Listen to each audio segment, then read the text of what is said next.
So as JCI 2026 Vice President assigned to Dutch Caribbean, it was really an honor to be in Bonaire and meet with the members of JCI YUB, but also meet with other young persons from the island. There's so much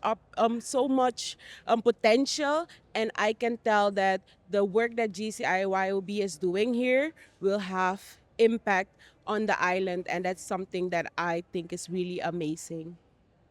I had the opportunity during my visit as Vice President assigned to Dutch Caribbean to have a workshop, to give a workshop, to present the workshop to members of GCYOB, but they also had visitors from Kiwanis and also other people, young persons from the island. And that was really amazing because I got to connect with them, but I also got to share more with them about conflict management and about productivity, which was really a great opportunity for both me and the local organization YOB to connect with persons. GCI is a leadership organization for people between 18 and 14,